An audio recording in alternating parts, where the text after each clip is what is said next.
What's up? I'm Ryan J. Downey with Knotfest, knotfest.com, and we are at Knotfest Los Angeles. I got to say, this is my first big show back since the pandemic. This gentleman here, you've been doing a lot of shows already. What's up, Code Orange fans? How's it going, man? What's up? How are you? I'm well. It's all still a little bit weird, to be honest, but weird, like good weird.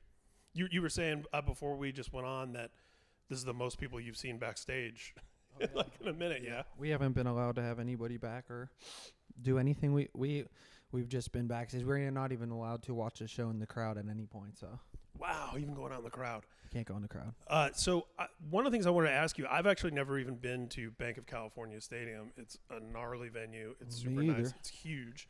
You neither. How do you approach a venue this size, right, in terms of what your set list is going to be, interaction with the crowd, all that stuff, versus more of like, you know, a floor show or a club or, you know, any of this sort of stuff that Code Orange did coming up or does headlining? Well, we definitely, I don't think we've played one this size yet, but we always think big in a lot of ways. So whether it's kind of a small show or a club or an amphitheater or whatever, each one has its own set of challenges and rules, I feel like, of like what's going to work. So we've been sharpening that knife this whole tour. And this is actually our first tour in a minute, and our lineup's a bit different. Same people, but doing different things. So we've just been polishing and sharpening, and now we're ready to kill. Yeah, you know, that makes a lot of sense because when I think about Code Orange, I think about the way the overall aesthetic and everything ties together. There's kind of a theatricality to it. You know, there's the image to it. Obviously, there's the music. You have always been kind of playing as though you're at Banc of California. So, yeah, that probably gives you an advantage on a day like today. Yeah, for sure. That's how we approach it, not in a way where it's like if we're playing a club show, it's not like we're wishing we're at Banc of California, but it's more like we go for it.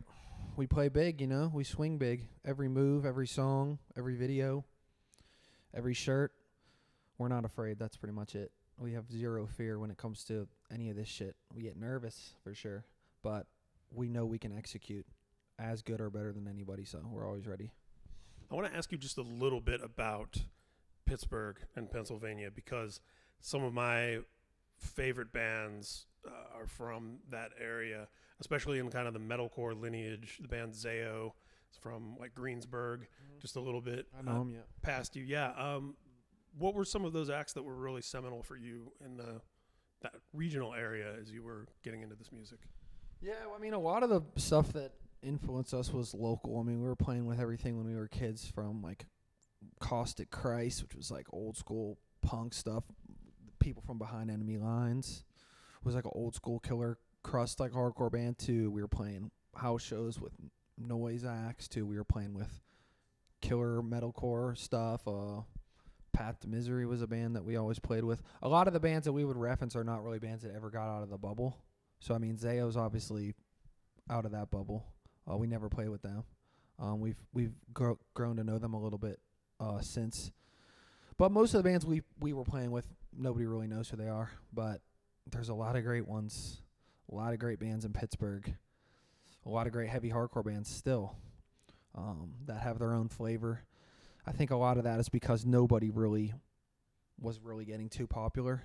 So it's I find in a lot of like big city cultures, in terms of hardcore, in my opinion, if someone kind of starts to break out, you know, naturally the scene will kind of shape around that, and you'll see a lot more bands like that.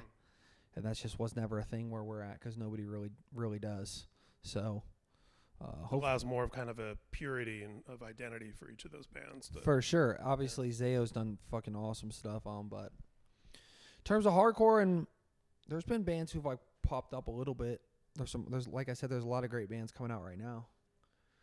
But yeah, I think it's self-contained and the rules are minimal. Yeah. And that's kind of where we learned that from. Like, we were playing punk shows, we were playing noise shows, we were playing metalcore shows, we were playing hardcore shows. And to us, it was all the same. Maybe to some of the older guys in the mix on those different things, it was different.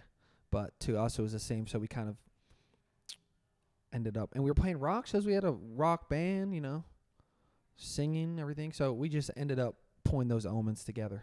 Yeah. In fact, I remember reading a review of your most recent record in The Guardian, which is like prestigious media, right? And it talked about in the first paragraph, Code Orange takes grind and death metal and metalcore and hardcore and punk and new metal and like all this stuff, and it said puts it in a centrifuge, and then it comes out something unique. And to me, that's what great bands do, right? Is you take these different things, combine them in a way no one has before, and then when it comes to your own perspective, now it's new. Yeah, I mean, the problem is they say that about everybody now, so who really knows what's true or not? I believe we do that. Probably not death metal or grind, but some of those other things for sure, and alternative rock and punk and electronic music, and we do try to take a little bit from a lot of things, and we absolutely work very hard on trying to make our own recipe. Now, some people will hear it and it just sounds like shit to them, which I hear stuff and it sounds like shit to me all the time, most stuff I hear. But to some people get it, and it clicks with some people.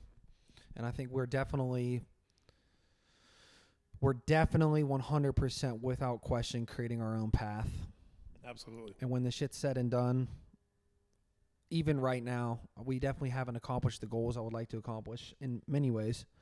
But in terms of creatively, I think we've totally been able to set our own path. And down in the future, people will know that for sure. I really feel that. For sure. And I want to tell you this quick story. And speaking of goals, because I would imagine one thing you never even imagined setting out to accomplish was getting Grammy nominations.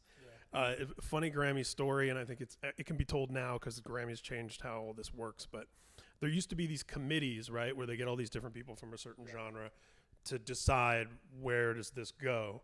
And the committees would have meetings where you get people together, and it's like if it's the country music committee, which is a big talking point right now, sometimes they would even listen to a song like, well, is this song country or should we kick it to rock or pop or whatever?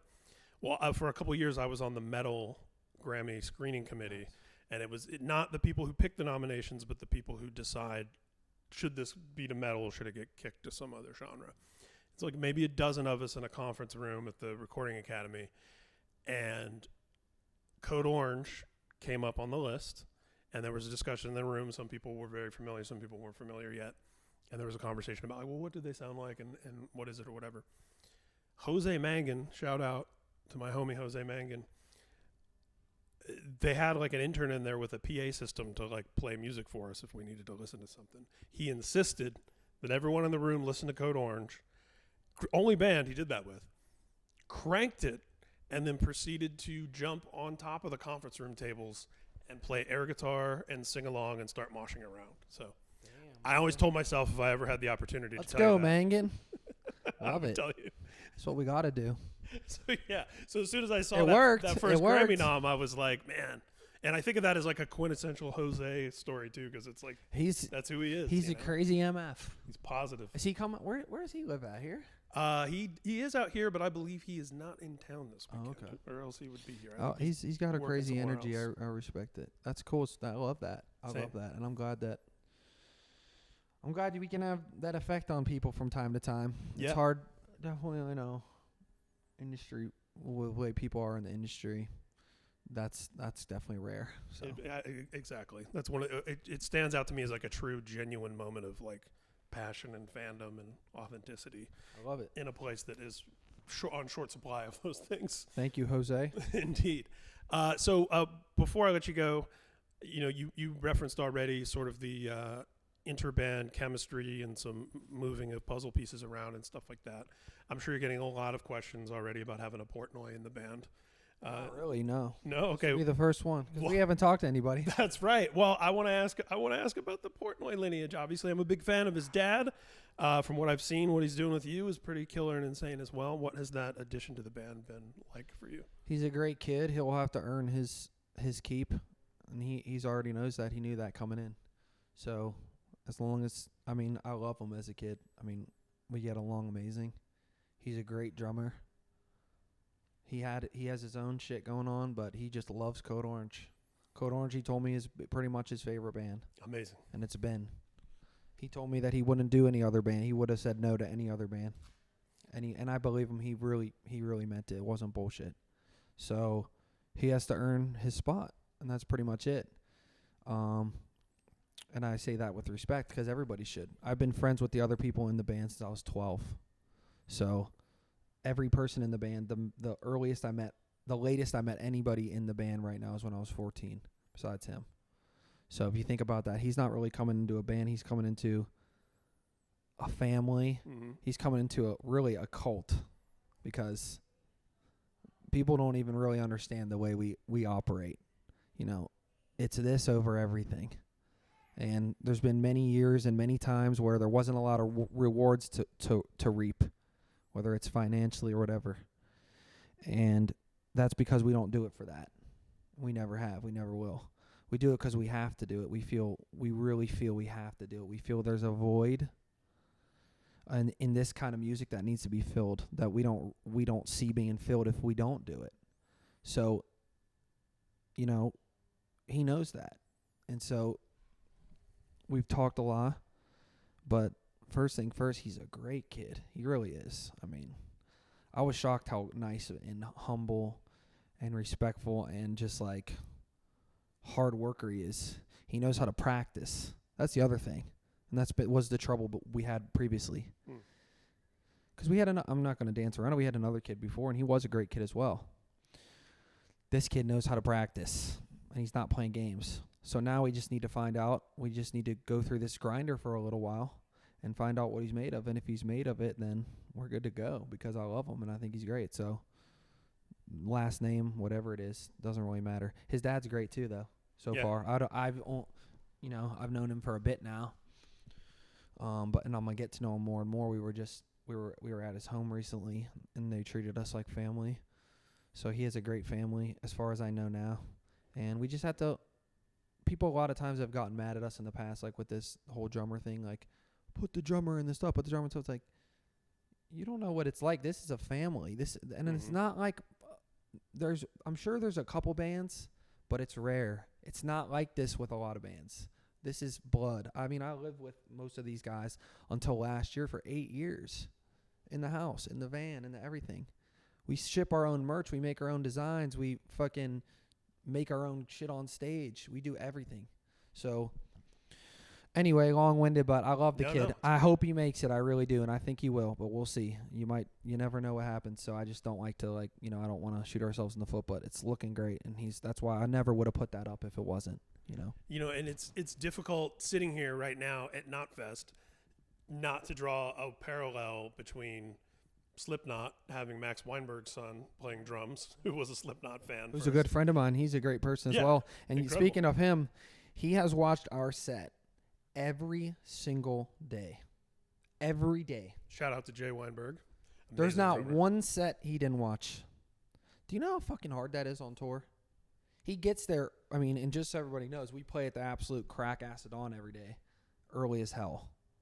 And he is there no matter what. Like, it's his damn job. He's built different, and there's a reason he's in the position he's in. I was talking to Corey a couple weeks ago and his wife, and I was telling him, because, people are always like, man, which is true, he's lucky to get in that spot. And I told them, I'm like, you're lucky to have him as well. And Corey knows that. Corey's one of the most humble, coolest dudes you'll literally ever meet. And I've met a lot of these guys, and he's the coolest. But, dude, there's just not a lot of people like that. So he's a machine. Anyway, sorry to cut you off. No, dude, you didn't cut me off at all. Well, it's awesome, man. We'll have a great show today. We're very psyched that you're part of this. Thank you. We're very psyched that you're part of our little pre-show stream here.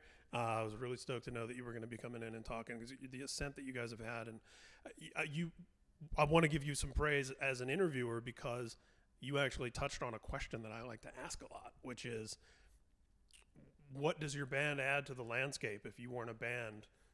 What don't we add?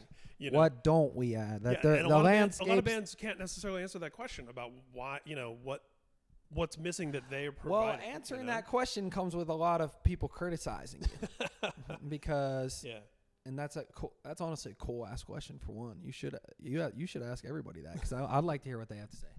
But listen, to me, I believe the underground of this shit is really thriving right now. I really do. It's amazing. There's a lot of amazing underground bands. Unbelievable.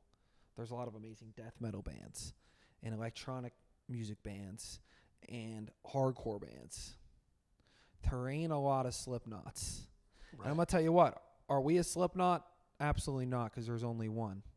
But we're a something. And as you said, we can play on that big stage. And as our songwriting progresses and we continue, I think there's a lot we can do. Now, you're never going to see us try to aim for that in some kind of disingenuous way, but we are absolutely not afraid of it. And we want it, and we're going to go for it. And I think that people, and we even get left out of this conversation all the time, which is fine, and I understand, because, it's sometimes hard to see until things play out. People are always talking about who's going to headline next. Mm-hmm. This band, that band, the other band. Who is? Who's got culture? Who really believes in what they're saying up there? Like I said, there's a lot of good bands. I don't see a lot of that. You just hit on everything that matters to me and has always mattered, because my favorite bands are the ones where there's a lifestyle, there's a culture, important word that you touched on there, around the band, where it's like you don't just like the band, you love it. That's your life, that's your family. And I put that on maggots who love Slipknot. I would say juggalos who love Twisted and groups like that. Bands that have Black Veil Brides. I can name a bunch of bands that have those kind of fans that people outside of it don't even necessarily understand why it's happening, and it makes them uncomfortable or skeptical. But those are the bands to me that really matter. To me, there's just, you can even break it down for me simpler than that. But I agree with you.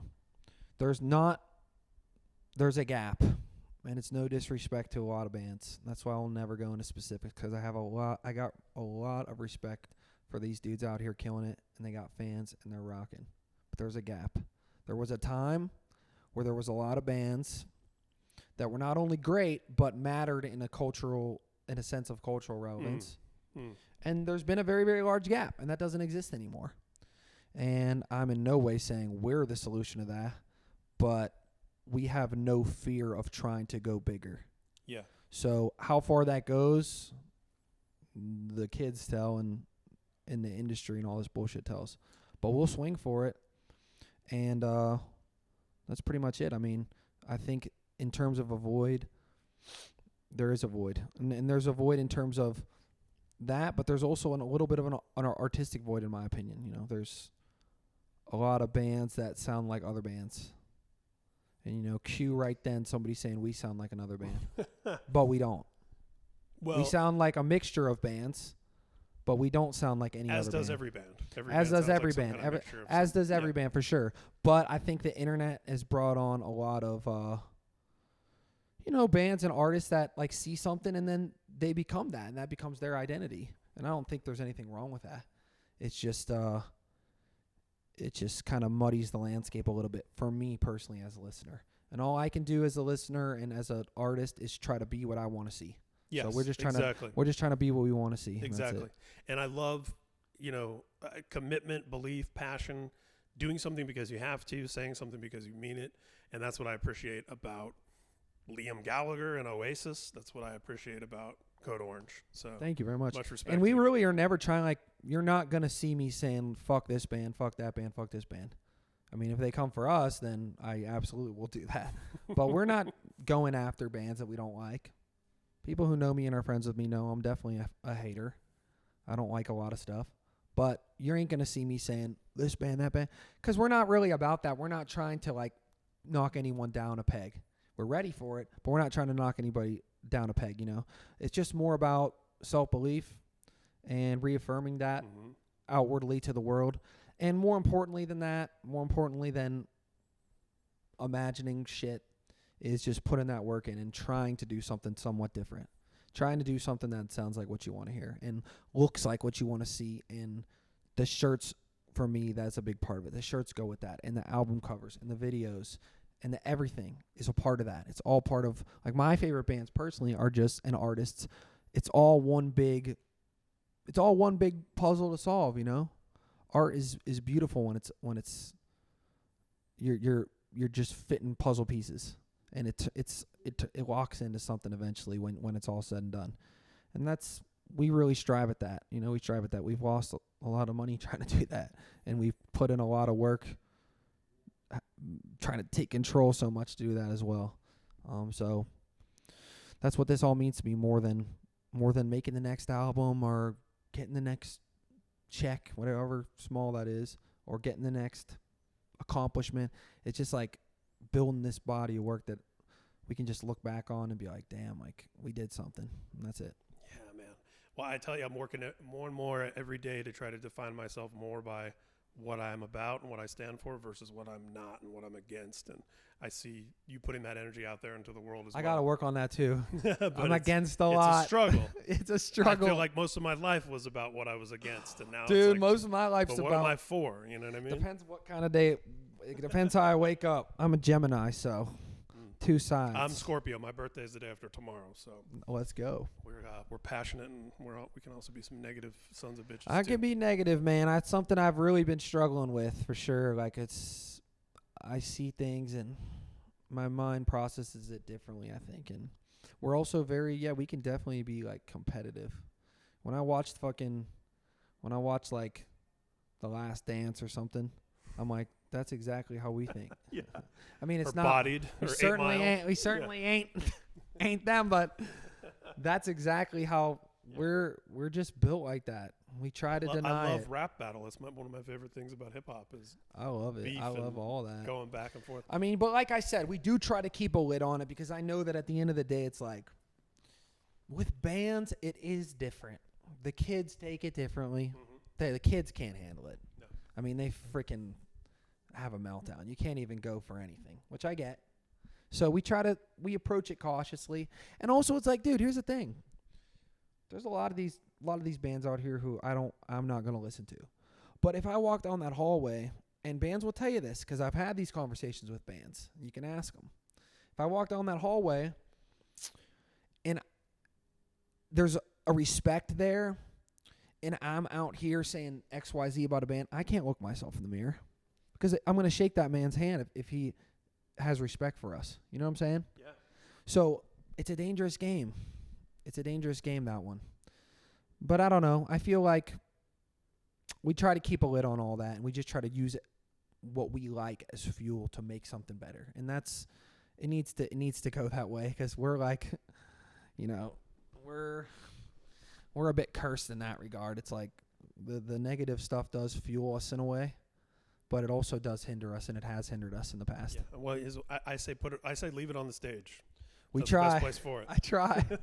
I also leave it on my pillow. I also leave it in the van. I leave it on the phone.